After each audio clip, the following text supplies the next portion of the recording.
Madam, कैसे आप election को देख रहे हैं 2024 के, और क्या मन मनाया आपने आम आदमी पार्टी को ही क्यों चुना? ऐसी क्या खासियत लगी आपने आम आदमी पार्टी में? जो पार्टियां तो और भी बहुत थी, लेकिन आपने आम आदमी पार्टी को ही चुना।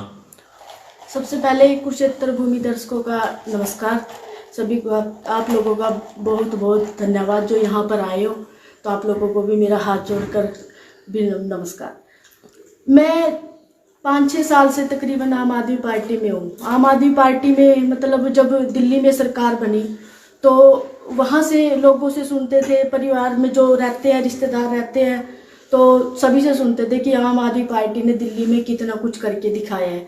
मतलब एक जो आम घर से निकला हुआ व्यक्ति या लेडीज या कोई भी नागरिक जो आम आदमी पार्टी में रहकर ही पहचान सकता है। जी। तो इसीलिए आम आदमी पार्टी में दिल्ली में जो काम हुए उस अरविंद केजरीवाल जी के कामों को देखकर हमें ऐसा लगा कि हमें आम आदमी पार्टी में जुड़ना चाहिए, क्योंकि दूसरी जो बड़ी पार्टियां थी उसमें जो बड़े बड़े मगरमच्छ थे वो मगरमच्छ ना ही किसी को आगे आने देते और ना ही वो ये चाहते कि किसी आम आदमी के घर का कोई भी बंदा, कोई लड़की, बेटी, किसी की भी कोई आगे आए। क्योंकि बीजेपी, कांग्रेस, अन्य सभी पार्टियों में भ्रष्टाचार इतना फैल चुका था कि हम लोग इन पार्टियों से संपर्क नहीं कर सकते थे। तो हमें ऐसा लगा कि कहीं ना कहीं आम आदमी पार्टी में जुड़कर हम लोगों का विकास भी कर सकते हैं और आम आदमी पार्टी में रहकर। हम ये जानना चाहते हैं कि आप हल्के में जा रहे हैं, हल्के में क्या क्या समस्या आपके सामने आ रही है? हल्के में हर तरह की समस्या है। सबसे पहले तो बिजली की ही लगा लो।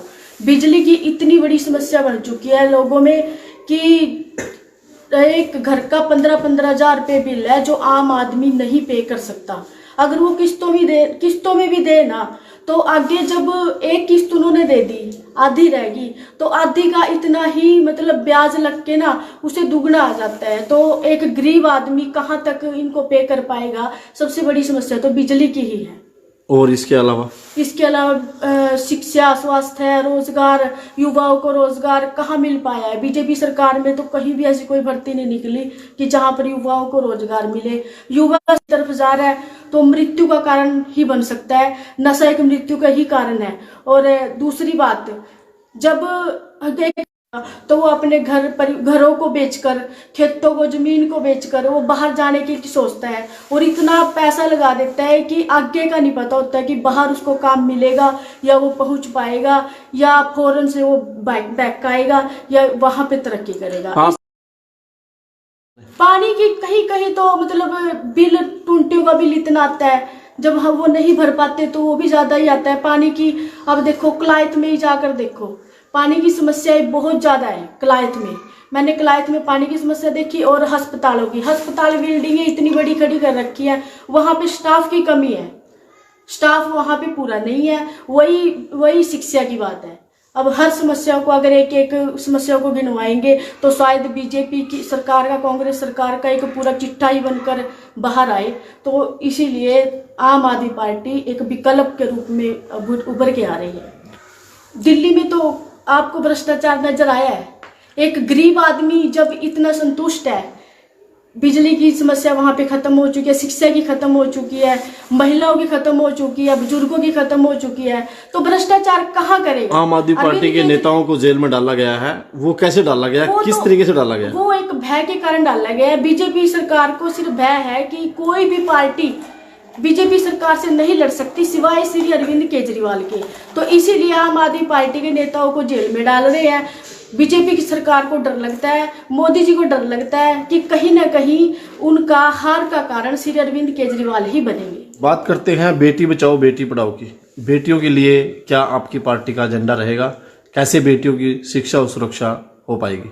बेटियों की सुरक्षा जैसा बीजेपी ने जो किया है, ऐसे तो हालात बिल्कुल बेटियों के लिए बिल्कुल दर से बदतर हो चुके हैं।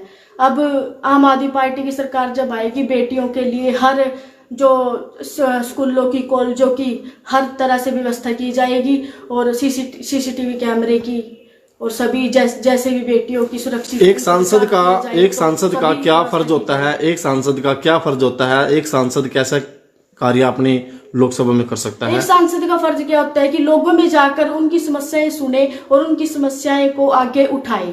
जो भी मतलब सड़कों की है, जो मुद्दे हैं बिजली के, पानी के, सबसे पहले तो एक लोगों की समस्या ही क्या है, लोगों की समस्या यही है जो उनके घरों में उनको नहीं मिल पा रही, युवाओं को रोजगार दिलवाना, ये समस्या। अगर ये समस्या उठ जाए तो लोकसभा का विकास कैसे नहीं हो सकता। एक सांसद अपनी लोकसभा का विकास में सिर्फ लोगों के बीच में रहे, ये नहीं है कि एक जुमलेबाजी बनाए, कभी जब इलेक्शन हुए तो तब आए। अरविंद केजरीवाल जी क्या कहते हैं, आम आदमी पार्टी में ये है, जब आम आदमी पार्टी वोट मांगने के लिए उतरती है तो सिर्फ एक ही बात कहती है, दिल्ली में भी कही है कि अगर काम किया है तो वोट देना, और अगर काम नहीं किया तो दोबारा से वोट मांगने नहीं आएंगे। ऐसे ही हरियाणा में अगर दिल्ली और पंजाब में काम किया है, लोगों को भी पता है कि हाँ काम किया है, तो हरियाणा में एक बार सरकार बनाना, दोबारा से वोट मांगने की जरूरत नहीं पड़ेगी। दोबारा से लोग खुद ही समझेंगे कि आम आदमी पार्टी को ही रखना है, और जहां आम आदमी पार्टी आ गई तो समझो जाएगी नहीं, ये चाहे दिल्ली है, पंजाब। आप जनता से क्या अपील करेंगे ताकि आपकी जो आवाज है जनता के बीच में जाए और जनता आपको सपोर्ट करे? मैं जनता से यही अपील करना चाहती हूँ, सबसे पहले तो हरियाणा वासियों से, कि अब ये जो भ्रष्टाचार, जुमलेबाजी पार्टियां हैं उनको खत्म करें। अब एक आम आदमी पार्टी विकल्प के रूप में उभर के आ रही है, आम आदमी पार्टी को ही चुने। और मेरी कुरुक्षेत्र लोकसभा से मैं कहती हूँ कि सभी जो बाहर से बन के आते हैं उन सभी को छोड़ें, क्योंकि अपना मारेगा तो कहते हैं ना छाया में गिरेगा। अब बाहर से बन के आते हैं, वो कहाँ पूछते हैं, अपने को नहीं पूछते। तो इसलिए मेरी लोकसभा कुरुक्षेत्र से यही मैं चाहती हूँ, हाथ जोड़कर प्रार्थना करती हूँ कि अब की बार अपनी लोकसभा से ही चुने।